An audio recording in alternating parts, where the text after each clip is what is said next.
a caveat when it comes to using state. And that is, if you recall,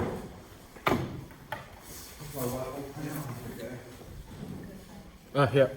this has got to do with the difference between the values in an object and an object itself as to where it is. So I'm going to just show you, let's think about C# for one moment, because I know that you all understand this concept in C#, right? And this is the same sort of thing. So we've gone on about RAM in the past, yeah? So I'm just going to make it a small RAM. I'll just make it 4. And let's say we've got 4 memory addresses. 1, 2, 3, and 4, yeah? Now, if I was to go, let's say I've got a class called person who's got first name, last name, and age, right? So if I was to go, var p equals new p.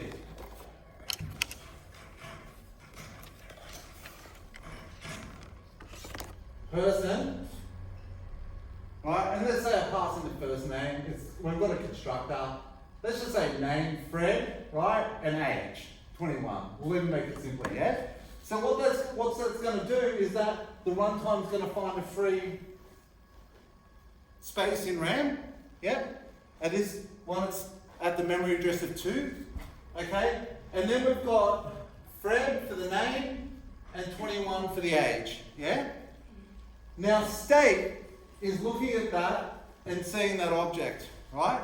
Now if I was to go p dot age equals 30, let's say, right? Well then that's going to change it to 30, yeah? But has the memory address of this object changed? No. Okay? So that would not trigger a change in state. So at the moment, when we did number, that was actually, in fact I can demonstrate this to you now. When I go props.count plus 1, right? Well, count is a value of 1 at the moment or whatever, or 0, yeah? Plus 1 actually creates a new object. Does that make sense? So if I've got value 1, that's 2 objects, yeah? And if I add them together, it creates a new object with a value of 2, yeah? So it's hard to see that. It just works with simple value types. But if I go to an object, okay, so if I go to an object, so let's say I change this from count. Look, I'll even get rid of this. I'm going to simplify it for you, yeah? Right? Let's say I change it from count to person, yep? And I call it set person.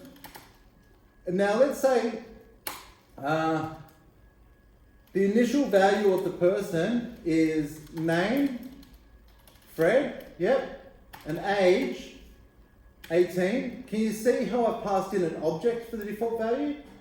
Yeah. Everyone's cool with that? Yep. So now what I'll do is I'll get a button.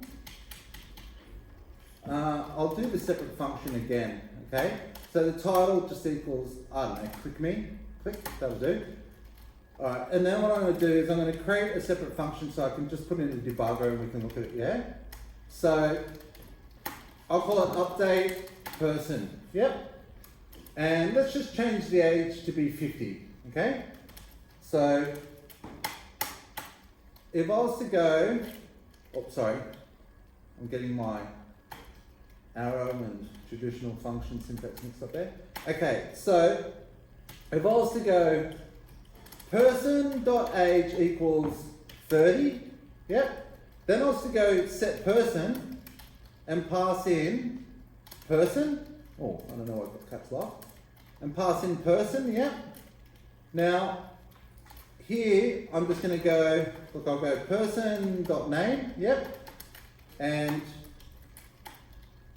person.age, okay? So let's have a look at this and see what I've got. Make sense? Yep. So I want the F12 developer tools. So now,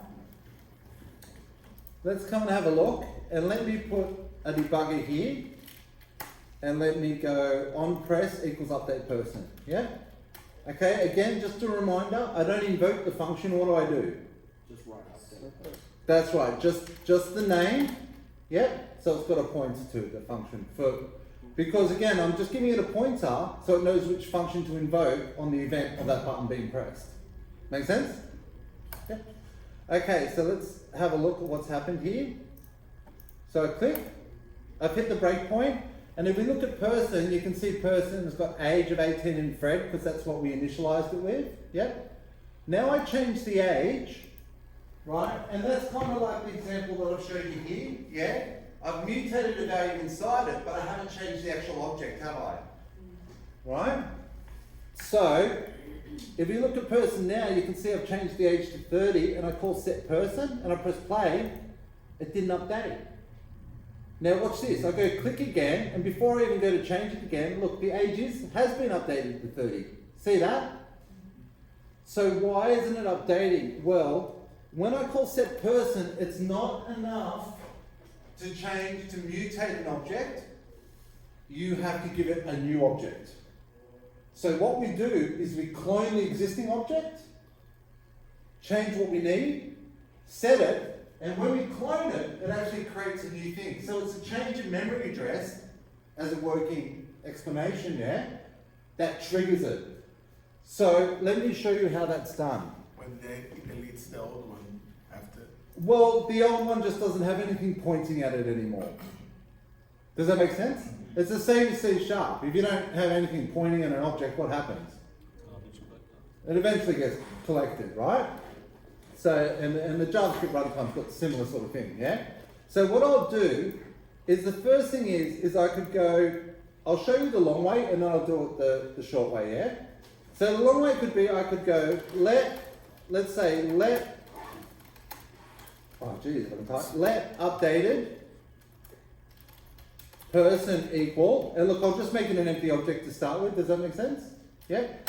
And then I'll go updated person dot name equals person dot name. See how I'm copying the values over? And update, but I'll go updated person dot age equals 50, wasn't it? 30. Yep. And then I'll go. Does that make sense? So what I'm doing here, the first thing I'm doing is I've got my existing person, don't I? Yeah? And person is pointing to this object at the random address of 2. Make sense? Yeah? And that's the pointer that's pointing to what's meant by state. Okay? So the first thing I do is I create a brand new object. So I've created updated person, I'll just call it UP, yeah? I've created a new variable called updated person, and I've just made that an empty object. So let's say put it here. Make sense? So this line of code here, where I've got let updated person equals an empty object. See, I've just created an object with no properties at all. Yeah? So that's what I've done there. Let me just, I'll do it properly. Updated person. Right, so that's pointing to that, yeah? Then what am I doing in the next line? I'm saying give updated person. Oh, it should be updated person. Maitland, or Andre, geez. Do you know how I picked that? Colour was wrong. Okay, so updated person equals person name. So what am I doing here? I'm saying give this a property called name, yeah? And what value am I going to assign to it?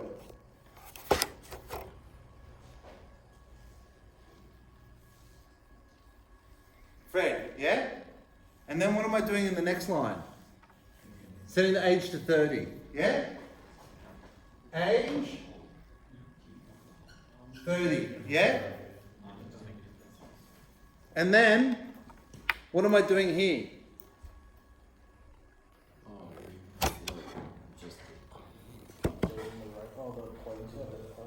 Oh, that's what?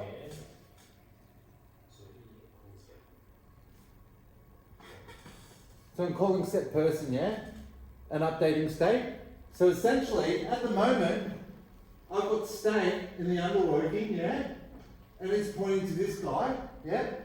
The last line of code where I'm going set person, I'm now saying, don't worry about that one, point to this one. Does that make sense? So I've created a whole new object, yeah? What would be the advantage to create a new object? Okay, so in programming, there's actually another, do you know I said command query principle, yeah? There's actually a new principle emerging that they're finding helps create less buggy software. Immutability. You don't change or mutate an existing object. You create a copy and you make the copy have the, be the new version. Does that make sense? Right? The reason being that, look, if you know what you're doing, you're designing, like programmers like me have worked with like mutability. So we've got our own patterns, but immutability is it's working well, yeah? So the reason being is like, let's say I've got this old guy, this one here, right? And I've got 30 things pointing at it, right? And then one of the pointers I change it, well then I might be inadvertently changing it for something else that's pointing to it. But if I keep that as it is and clone it and make a new copy and make this immutable, don't change it, well then I've got a new copy and it forces me as a programmer to know that all of those other things are going to fall out of scope and that everything's dealing with a new copy. You know what I mean? I'm not accidentally changing something underneath the feet. You know what I mean? Like in the background with something else inadvertently knowing it. But there's another big advantage to this. And look, it's done in React.js, not React Native, but the concept's the same. They actually give you, if you go to the React.js website, I hope that they do a React Native one, right? React.js, if I go to the React.js site, oh, there it is. See this tutorial tic-tac-toe? Yeah, and look, they even give you, they take you through it. What are you building? Here's an example of it. Look at this.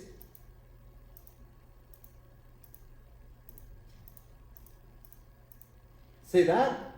Now, see how you've got one component that's the board and it's got a lot of children's square components?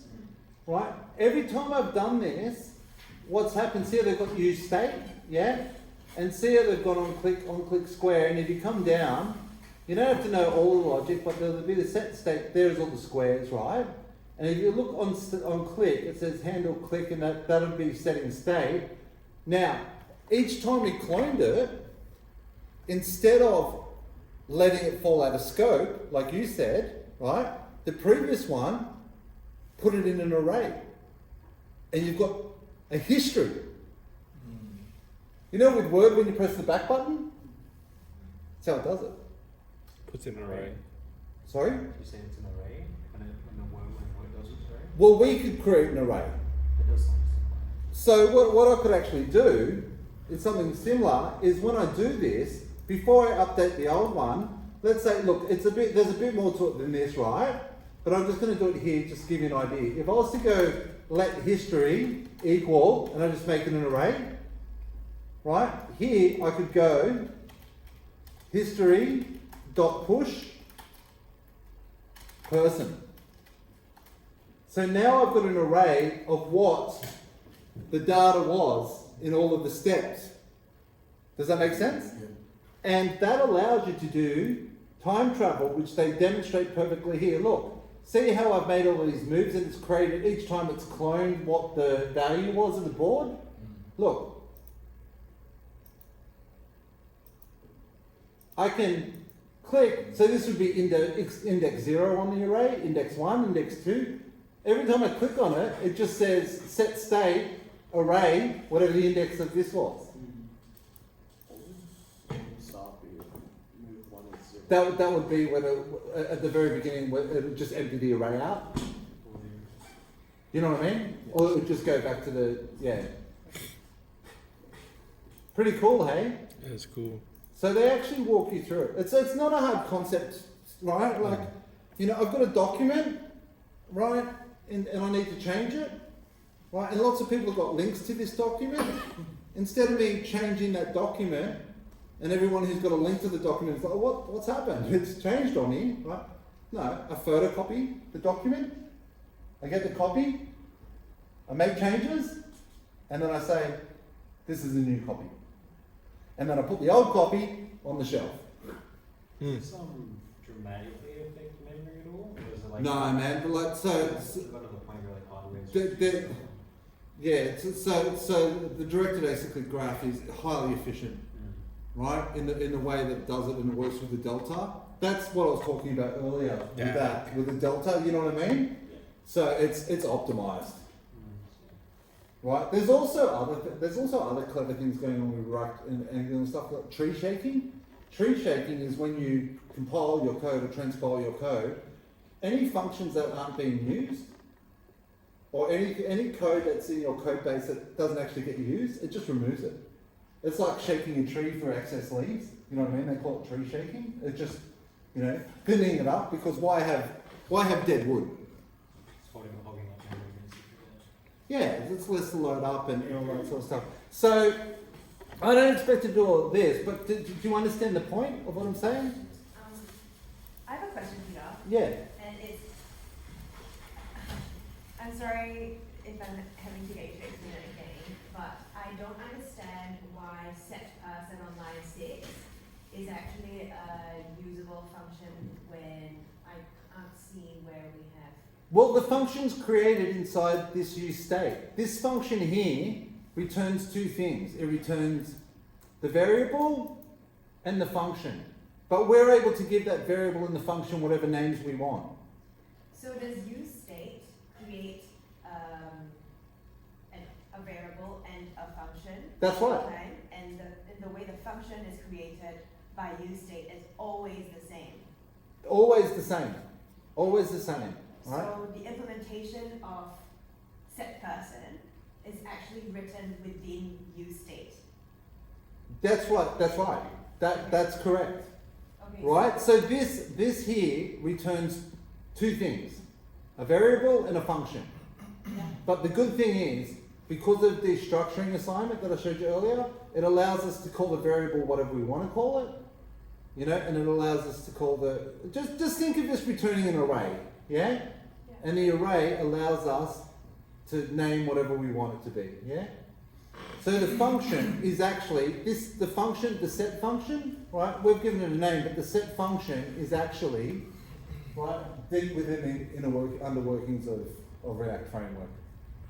Does that make sense? Yeah. So really what I want you to take away from this, okay, rather than trying to dive too deep down that rabbit hole, yeah, this is how you declare variables in React if you want them to be displayed and updated. So Does that make sense? Any variable that you need to manage the state of it, and if the state of it changes, you've got it being rendered and you need that to be updated, well then you need to declare the variable this way. Right? Because this set function will update the value, plus it'll update all the billboards.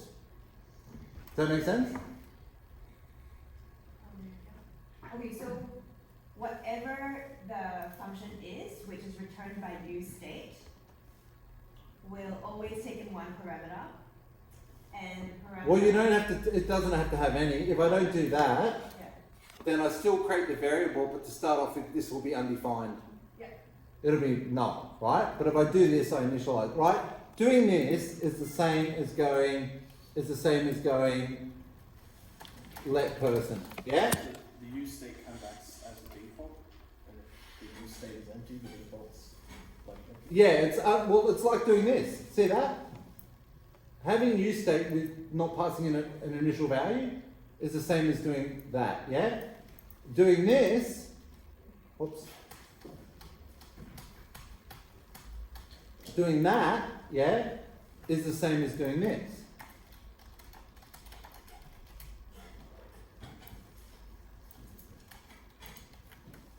Does that make sense? Yeah? So this is just where, if you have an initializing value, pass it in and it'll assign it to that. When React runs this component for the first time, when it does the first sweep, the first load, yeah? And it'll register this, yeah?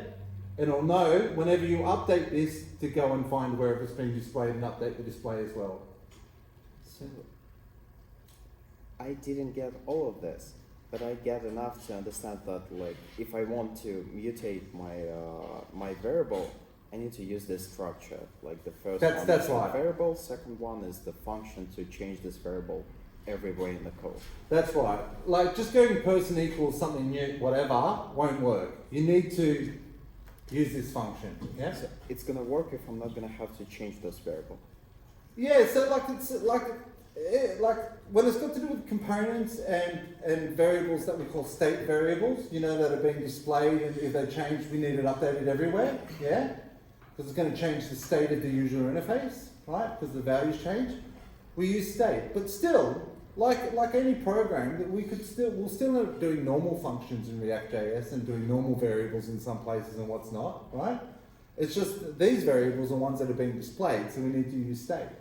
Oh, I see. We need to use state because that variable is being used in the context of being displayed, right? Because it's really like when a user interface changes, we're changing the state of the user interface, aren't we? Whether it just be a value or whether it be a color, or make sense?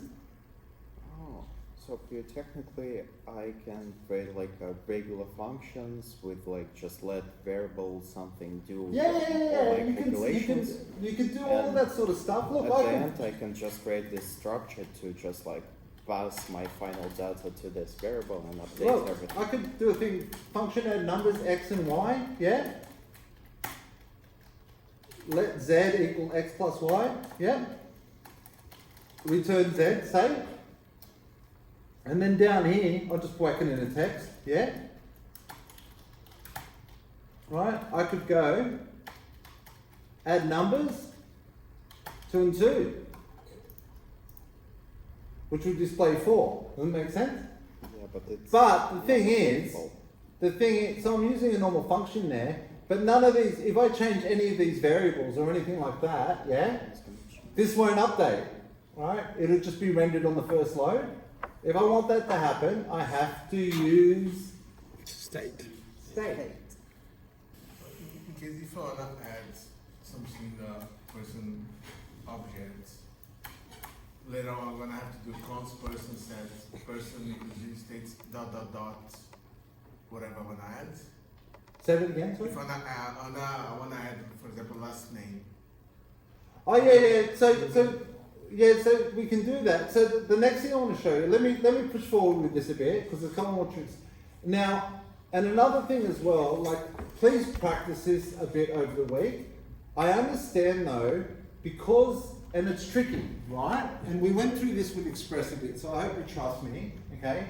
This is not as easy, like frameworks are not as easy to teach as the fundamentals of programming, right? I can't go, here's one lesson, there's a variable. Right, here's one lesson, here's operators. Here's one, does that make sense? It's not till you've learned all of the parts and see how they work together that then it becomes clear. Yeah? And it's a bit like water skiing, right? You're on the boat, you're hanging on when you first take it off, there's just water in your face, you just gotta hang on, right? Keep persevering, and then eventually you'll see the horizon. Okay? And it really is when all of these things come together. So when I say practice, really, I want you to think it in terms of mechanics at the moment. Not how can I implement it, right? But these are the mechanics of it. These are the tools that they give me. This is what I'm supposed to use. Like I said, it's an opinionated framework.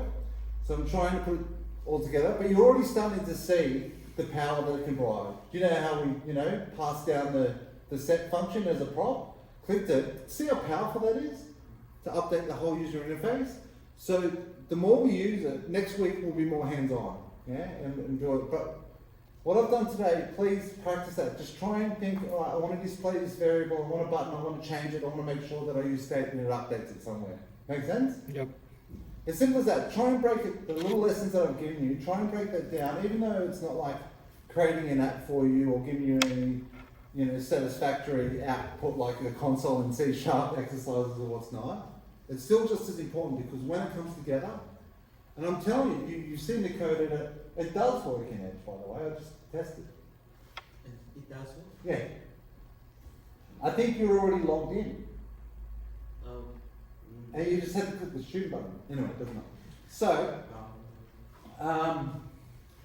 and then when it all comes together, you get more work. So and when you've got it, trust me, it's powerful. Like that code editor UI, that user interface, I knocked that out in no time, in a few days, because I understood how to build React. You know what I mean? Like what it can do for me, how much it can do for me. So once you start thinking in React and you get a good understanding of it and the data flows and everything that it works with, it really becomes very powerful. Next thing I want to show you quickly, this is just a little bit of, this isn't going to, what I'm about to do isn't going to change the functionality of my code here, but it's going to make it a lot neater, yeah? So what I could do, see I've got let updated person equals this, yeah? What I could actually do is I could go name equals person.name, see that? Yep. And age equals 30, makes sense? So then I don't need those lines, do I? Does that make sense? Can you undo that? Just so I can see it all together. So instead of creating an empty object Yeah. and then setting the values, Mm-hmm. I create the object and give it the value. So I'm giving it a property. I'm giving it a property called name, yep. And what's the value? See, I'm giving it a property name, yeah? And what value am I giving it? Right. Huh? Yeah, the existing person name, yeah? And then I'm giving it a property of age. So I'm actually overriding the existing age, aren't I, yeah? And giving it the new value, yeah? So, I've created a new object there. Does that make sense? And then I can just do that, yeah? But still, that's not very efficient. Let's say that we've also got height, like 3.4 or whatever, yeah?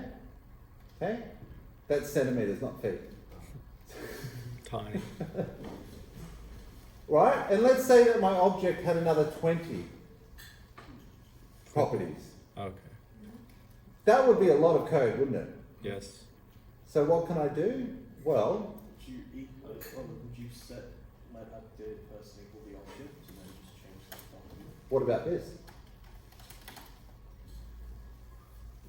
On then do that as well. Okay, I'm not following. Say it's the object. Yeah, I'm following what is like this dots mean, but like I'm not following. The whole So it grabs the entirety person. of the object. So what spread syntax does, Oh, so like it's adding all this name, age, height.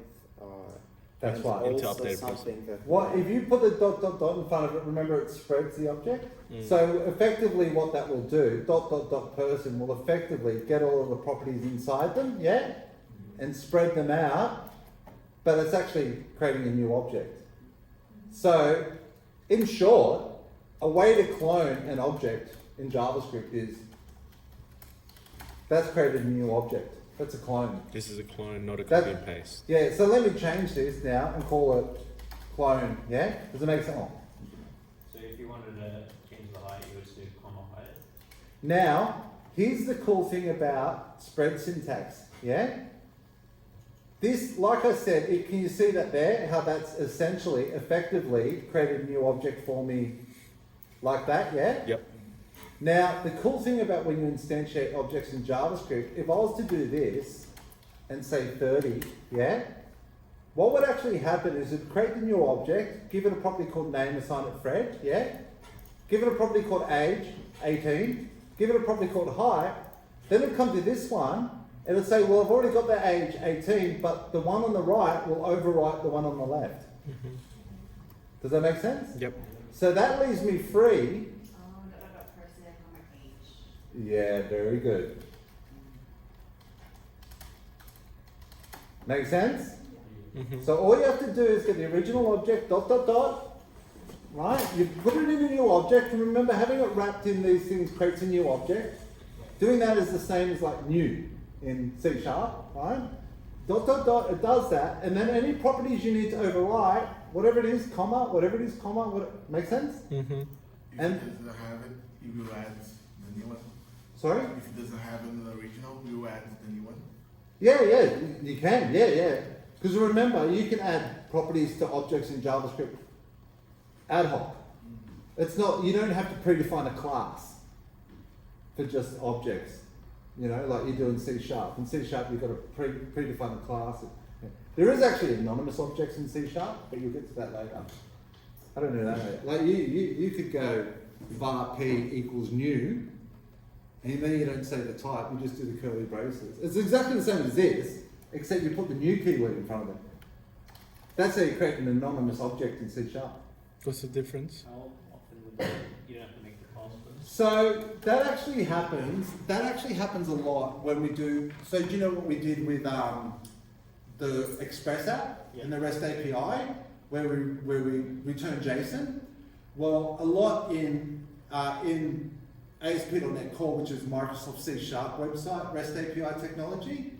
A lot of that you might talk to the database and pull out data in a relational sort of structure, but then the structure that you want that REST API to return, you know, is kind of, it's only going to be used for that REST API. So instead of defining a new class, you can pull it up, create an anonymous object and return it, and it'll actually serialize that to JSON to the client. It's like you make the endpoint.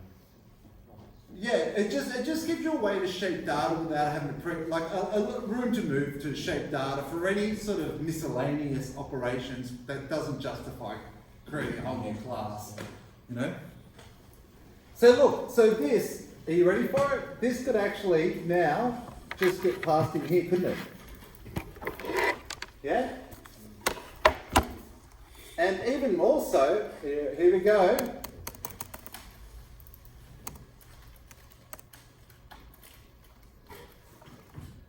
How's that?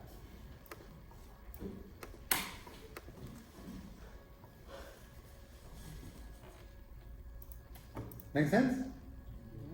You will see this, you'll see, in fact, let's make it age, right? Plus person.age. Or let's make it, I'm going to make age person.age plus 5. Let's say they age by 5 years every time. There's a good life for you, huh? Is that it? Yeah. Good work. Could you tell that by the color coding? I saw you delete it. You saw me delete it. Yeah. Call me red-handed, hey? Red bracket. Red bracketed. That's it. There's a red bracket racket, right? Make sense? And you'll actually see this syntax a lot when you're looking at examples. Yeah? Now, can I show you how to clone an array as well? Yeah? It's not hard, watch. Let's go numbers equals 1, 2, 3, 4, whatever, yeah? Look, let clone equals, I'm creating a new array, and now I fill it. Right?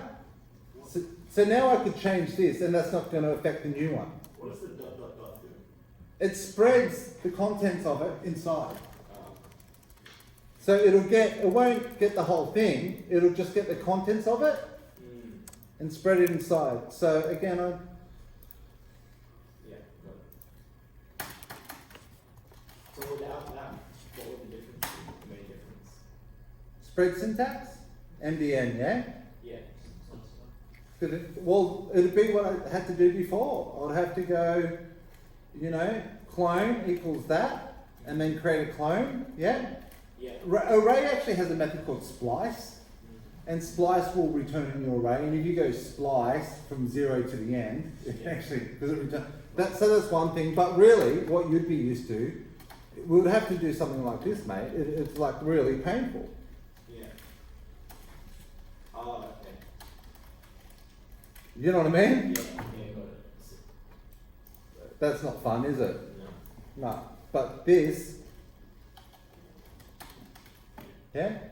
So if you want to clone an array, create a new array, right? And then spread the contents of the existing one, a copy of them, yeah? If you want to create a new object, create a new object, and then spread the copy in, but also you can overwrite things, yeah? Would be a good practice to copy two objects in one. Sorry? Would be to make a copy of two objects in one. Like for example, I have a person and employees, and I'm gonna create a new object with the both. will be able to process. Oh, you can merge them if you want. You just spread both of them. You create a new object, dot dot dot person, comma, dot dot dot employee. But you need to know which ones you want to override if they've got properties with the same name. Because you merge them, clone them into one. You've got the tool, what you want to do with them and what you need to do with data shaping. Right? Because remember, a lot of programming is shaping data. Right? A lot of it, we're getting data from here, and here. Now we need to reshape it so we can get ourselves in a situation to perform whatever calculation or do whatever we need to do. Does that make sense? It's all about getting data from different places and then shaping. But some code, right, in some systems I've had, I've actually had layers of operations just to shape the data to get it how I need to perform the operation. Yeah? I've grabbed data from 30 different systems. You know, like all over the state, 30 different systems, pulled it in, transformed it, then I had to go through, get something from something else, transform it even more, right? All of these layers just to get to a point where I've got the data that I need nicely shaped so I can easily perform the operation. Right, so shaping data, it's a job. You know? There's actually a thing called data warehousing, right? Because a lot of systems, like imagine TAFE, how many students do we have coming through and this, that and the other, right? So we don't want to keep all the history since TAFE started in one database. It'll slow the production database down, right? Because instead of querying 1 billion records, we'd be querying, 20 billion records. It takes longer. So instead what happens is there's a thing called ETL, extract, transform and load. You'll have another solution that maybe at 1 a.m. in the morning, it'll go to all those databases, get that data, extract it, transform it, and then load it into a database that we call a data warehouse. Now a data warehouse has got a different sort of design than a normal database. Normal database you've got one-to-many and what's not, but like a data warehouse has got what we call snowflake or star design, but it's just a design thing. It's still just a database, right? It's tables, but just the way that you design it. You actually design it by, you've got dimensions, like a customer might be a dimension, a product might be a dimension, yeah? You get that data, but then you've got a table which they call facts. And the facts is the actual transactions. That would say this, like a sale would be a fact, This fact happened, it's for this customer and that. So it's actually really denormalized. The data is actually duplicated a lot because you don't need that from it. The idea of a data warehouse is, again, I might have, 10 systems. This will run 1 a.m. in the morning. I'll extract all that data, transform it, then load it into the data warehouse. And then the executives will come in Monday morning, run a report that will read from that and give them all of that consolidated information. Does that make sense? So, just so you know, it's another thing that exists. It's common. It's a real world programming consideration. That you just extract, transform, and load. But it's the same thing. Getting data, reshaping data, putting it to where you need it to be. Yeah? Okay. So, let's see if this actually works. Are you ready? I'm a little bit scared that Andre's mind might explode.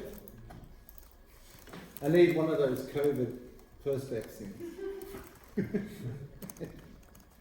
You ready, Andre? There's no smoke coming out. Well, he's wearing a hoodie. Here we go, you ready? 23, 28. Look at that. Yep. Yeah, I'm following the idea. Hey, life's gone by in the blink of an eye. Here we go. Yeah. I So- can get all of it, but like the idea how to use it, I think I can like. Well, that's what I'm telling you not to stress your brain about, right? I'm saying at the moment, you've got the tic-tac-toe example. There's a use case or an implementation of it, right? Right there. They show you they use props, they use state. Okay, so they've got one component called board. That's got 9 child components for each square. Make sense? Whenever someone clicks on one of the squares, whose ever turn it is, it does an auto cross. Yeah, and it updates state. So there's a perfect working example of it, yeah? With the tic-tac-toe. Okay, like I said, the only thing is that they use divs instead of view. Right? If you can get your head around the difference between React.js and React Native, like HTML or React Native components, that's it. But the rest of it, the concept, the framework, the whole underworkings, it's even the same library. It's just that part about what it returns. So you can make your own shaders. So I'm going to say this for you, yeah? You can make your own shaders. Chess. Oh, my chess game, yeah. You can make your own chess game now. Yeah. That'd be a bit tricky It to was. start with, because that's not just setting a square to be 0 or an X-man. Mm. That's like Oh yeah. Yeah, but on a basic level, yeah. that'll take you a year and a half or 2 years. So it's probably like you think about it, the rules within chess. Combinations on. Oh my goodness. So do something simpler. You know what I mean? Like you can even do things like random, like a common one that you can do and implement it in lots of different ways is like a spin game. You've got two competitors, you click a button, it generates a random number, whoever got the highest one wins. Record who won that game. And then the next game. You know what I mean?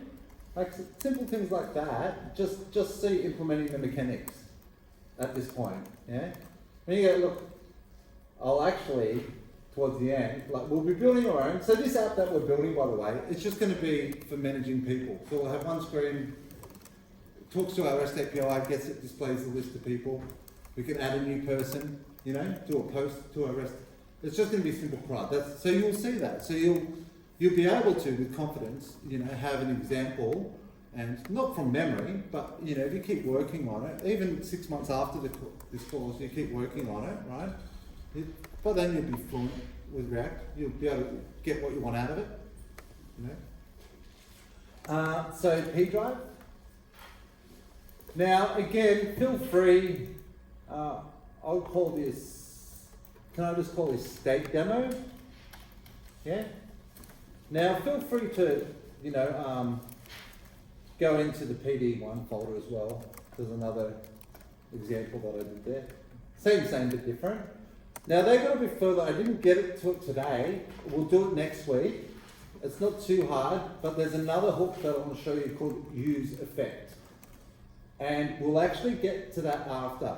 But what I will tell you, just to think about it, you remember how I said the component first renders, and when you call set state, it updates it down here, and then up there calls the component again and runs it again, yeah? And then it'll update the display.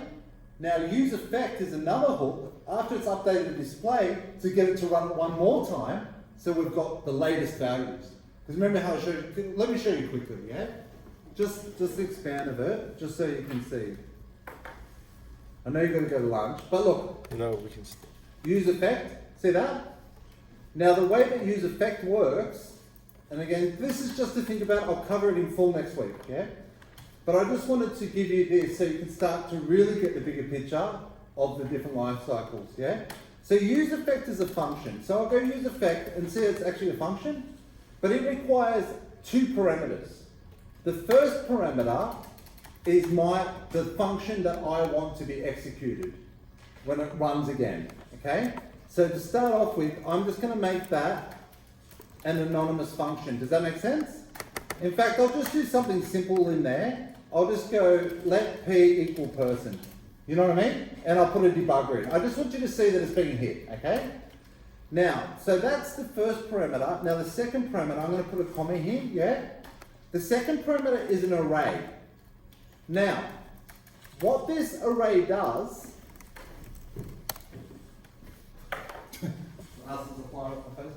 what this array does is, looking at it again, here's my component, right? And let's say up here I've got person that is being managed by state, yeah?